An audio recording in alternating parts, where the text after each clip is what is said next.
last day of the ride.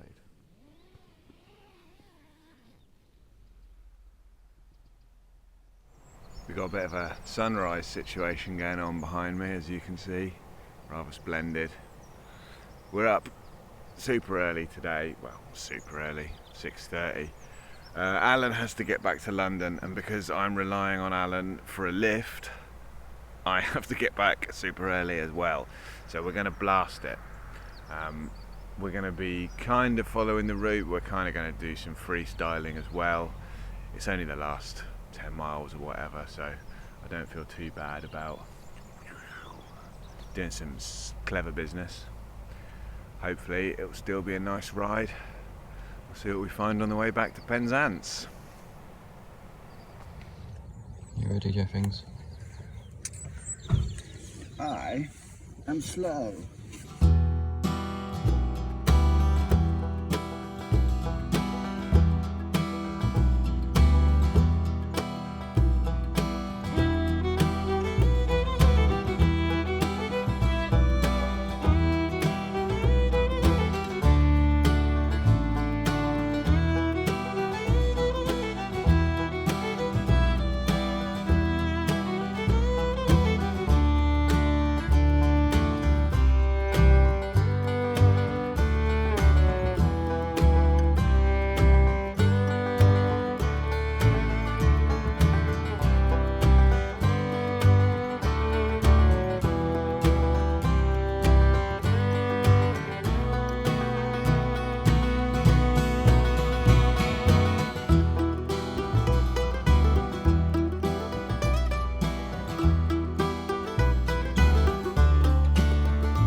So, thoughts and ruminations on the West Kernow Way.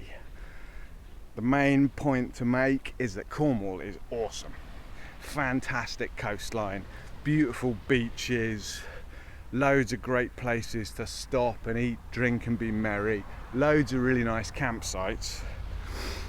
On the other hand, personally, I don't think it's the best part of the world for cycling. A lot of the roads are really small. They're not really designed for cars even, to be honest. So you have these very steep hills, blind corners, very little space for passing. And you do have to just constantly keep in mind that although they may seem like little deserted country lanes, they very rarely are. You do have to be very mindful of traffic. And there's a lot of tarmac on this route.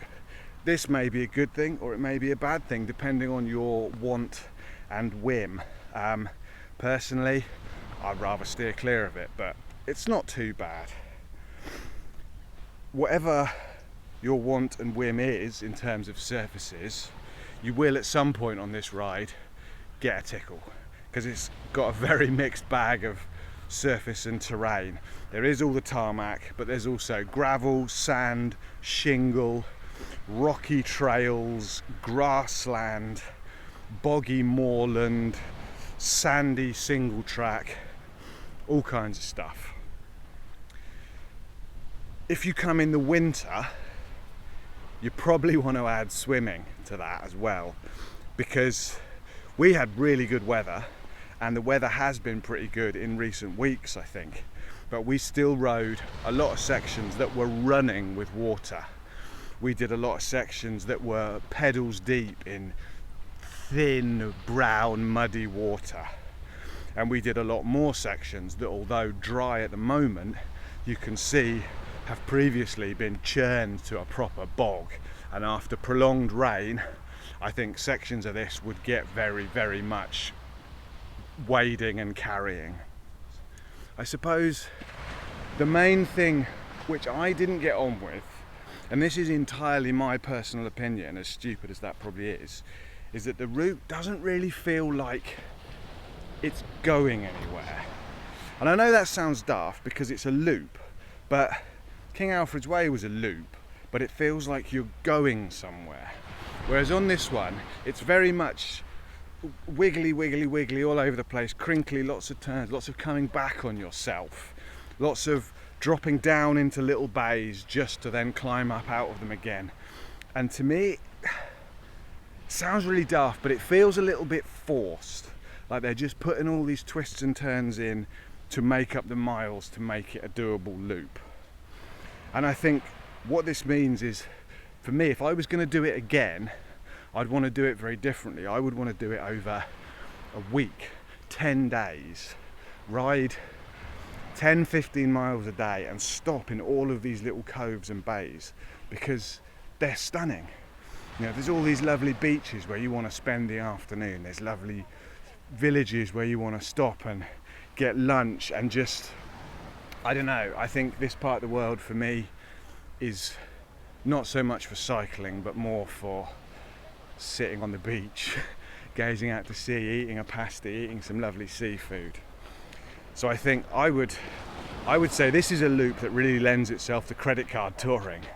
You know, get some lovely B&Bs, stuff yourself silly on fantastic food, spend days on the beach, and maybe just use the bike as a way of getting between those stopping points.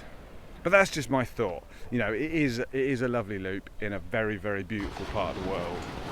And I've probably talked enough.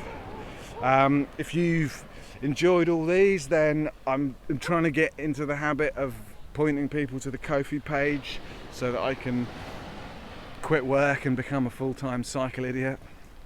Not really. But yeah, if you like these videos, have a look at the page. If you wanted to help support it, that would be awesome. You can buy a spoon, there's a few up there at the moment.